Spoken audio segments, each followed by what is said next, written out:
like everyone's set up. We've got Board of Education President Jennifer Adair for you this morning. She'll read a brief opening statement and then we'll open up for questions. Good morning, everyone. As the board stated last night, the decision to strike by the Columbus Education Association is incredibly disappointing. We are very saddened by this unfortunate situation our family, our community, and most important, our children now face. Our offer to CEA put our children first and prioritized their education and growth. We believe we offered a generous compensation package for our teachers and provisions that would positively impact their classrooms and our students. Our offer was responsive to the concerns that CEA brought to us during the negotiation process. Our community's children are the board's priority, and our final offer, we felt, did reflect that. School does start on Wednesday, which means our children will be online learning. We know that this is absolutely not ideal, but we do have an obligation as the school district to continue education and supporting our students despite this current circumstance. We greatly value our teachers, respect them as educational professionals, and we will continue our path towards collaborating towards a solution to address what is in the best interest of our children. I will now take questions. Will you tell us a little bit about the meeting that's planned tonight and what you plan to accomplish there at that meeting? The Board of Education will be going into a special session this evening. This will be the first time the board has been brought together since the vote, so it will be a lot of discussion, briefing, next steps. There will be no public decisions. Those must be made, obviously, in public, so there will be no voting tonight. But it's a chance for the board to contemplate next steps and hear a briefing as a group. Can you say what the sticking points are currently between the two sides? How far apart are you on some of the issues? We cannot, actually. We have not been informed of the reason that CEA has determined to strike. There is public information out there, but the board has yet to receive information about what are the sticking points. I will tell you that we are committed to working through this and look forward to continuing the process since they have issued their or began their strike. Would you guys be open to resuming talks? The board has been open this entire time. We continue to work. It's been 5 months, 22 sessions. We asked them to come back to the table after the final offer. Our children are our priority, and we will do what we need to do to ensure there's a resolution that's in their best interest. We do believe our best and final offer is incredibly fair, competitive, comprehensive, and addresses all of the issues CEA did bring to the bargaining table. Can you describe some of the specifics of your final offer? The specifics are outlined extensively in documentation that we have, but the things that we believe are incredibly important, help our students in the classrooms, help our teachers with their professional development, obviously compensation, adding new benefits. It's really a package that was created with student outcomes at the center, and what it was we needed our classrooms and our teachers and our education system to start to be. And so, we're confident in the final offer. A number of parents are saying, allowing your child to do this remote learning on day one, they consider that crossing the picket line, and a number of them are saying they're not willing to do that with their children. Will their children face any consequences such as truancy if that is the case? So I certainly appreciate, as a parent myself, these decisions that families are making. I will say that the attendance rules, which are in Ohio law, are still applicable. And so it is extremely important that parents do understand what the consequences of that could be. These are things that we are required to do under Ohio law. And so if students do not attend, they will be marked absent. Talk to us I understand that one of your schools, it's Woodcrest, is a year-round school, and they went online today. Tell me about attendance there, and, you know, our kids, is there teaching and learning going on? What about subs? Do you have enough subs already? Is this kind of the test run for the district in a kind of a microcosm? So I have not been informed yet of specifics of how Woodcrest is doing. They are our full year school, so they have been back, and so they did do their transition to online learning today. Do all the students in the district have a Chromebook on their person right now, or do those still need to be issued? So students, because we did become a one-to-one district during these last few years, students were able to take their Chromebooks, laptops home. New students to the district would be issued those. We did extensive work on that over the last week and a half. If any students or families do need a Chromebook, please call our central enrollment so that they can get connected to where they can get a Chromebook. Same with repairs. We've gotten some parents that had some concerns about their current unit. If they need repairs or need to swap out, is that what they need to do? Absolutely. Yes. You know, while not an ideal situation, laptops are an important aspect of education anyway, and so we want to make sure that all of our Chromebooks are issued and working in proper order. So please seek help if you need it. Do they have hotspots for them as well, especially for people who don't have internet access? Yes, there are hotspots available. Again, just contact our central enrollment fact line. Call any number. We will get you help. Can you outline some of the specifics of your final offer in terms of compensation percentages? And one of the reason I asked is the CEA said this morning that one of the things they wanted to see in writing was obviously there were investments made in some of the schools for HVAC systems and stuff like that, but they said even the ones that have installation of HVAC have had issues. So they wanted pen to paper in writing guarantees that those issues were going to be addressed. They called it. That would have come to fruition. They said that would be a starting point. So, this is, first of all, CA has not said that to us, right? So that is not something that has been proposed in that manner. I will say the concerns of our community and our teachers regarding the conditions of our buildings are valid. That is why the board, the members that are sitting here on this board today ran, where most of us here are new since 2019. And we have worked to create strategy to actually fix the problem permanently. And that would be through dedicated funding in a permanent improvement capacity to ensure that there is regular maintenance, repair, and replacement. That is something our district does not have. The concerns of the community and what the teachers in particular are talking about right now, the board sees it, and the board has been working on it. What goes in the contract doesn't actually solve that problem.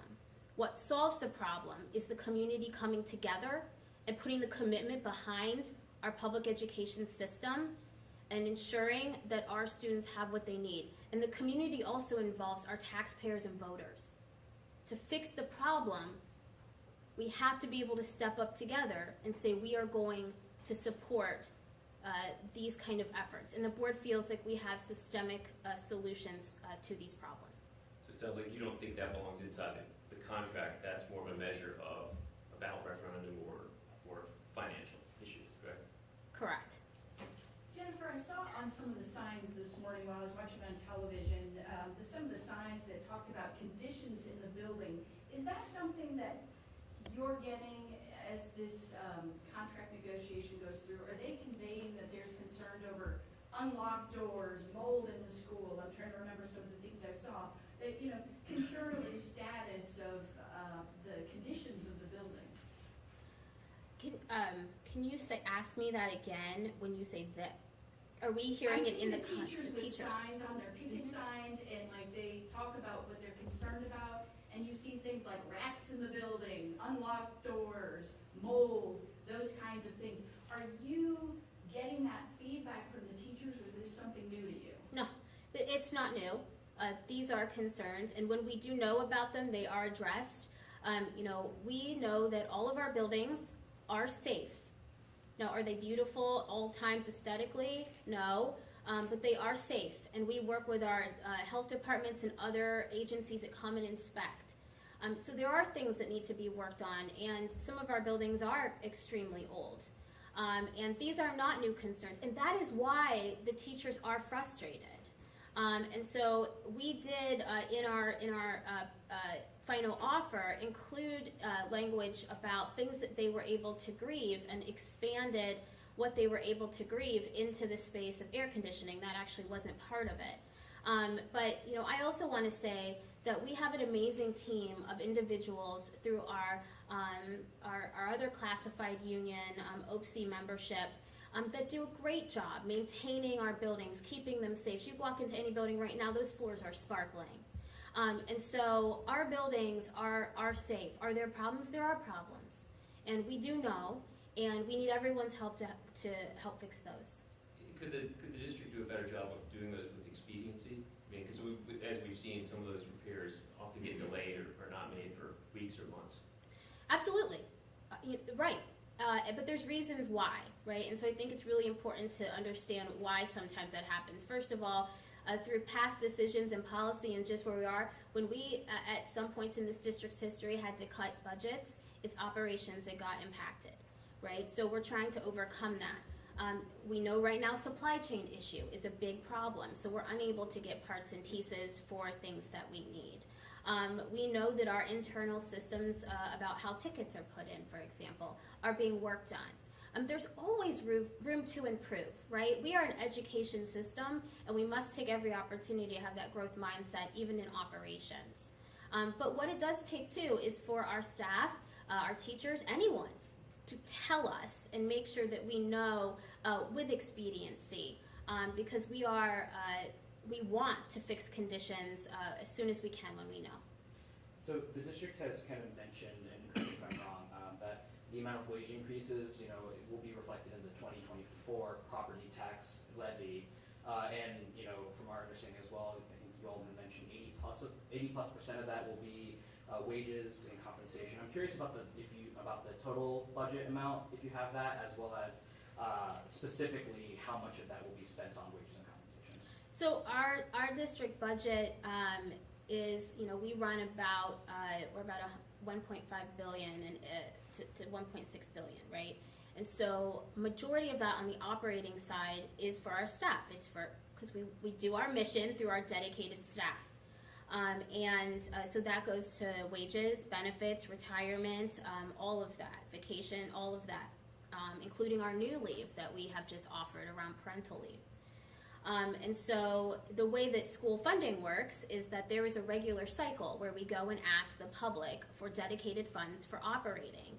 And so our regular cycle is actually 2024. And so no matter what these increases are, we have to go and ask the public for more money. And it goes, it's for over a certain period of time, and then we get allotments out of that each year through the tax cycle to fund schools. That's how it works. And if we don't like how that works, then we all need to come together and make legislative change to change school funding. But that is the way it works. Our budget, because our mission is driven by the people who are dedicated and work for us, is mostly to pay people. Jennifer, one of the questions I'm seeing online and our viewers are asking us to ask you, they want to know, you started negotiations in March, right? So why is it taking so long to come together, and families are concerned that they're in the trick bag because it's a couple days before school starts and they don't know what they're doing? Can you address that and explain how that worked, and how would you answer those questions? So, the Board of Education intentionally started negotiation on this contract as soon as we were able, and so that is why we started, in our case, actually a little bit early. And we were really hopeful that we would be able to, get this done well before school started, because again, we have very important issues as a district to work on together with all of our staff and community.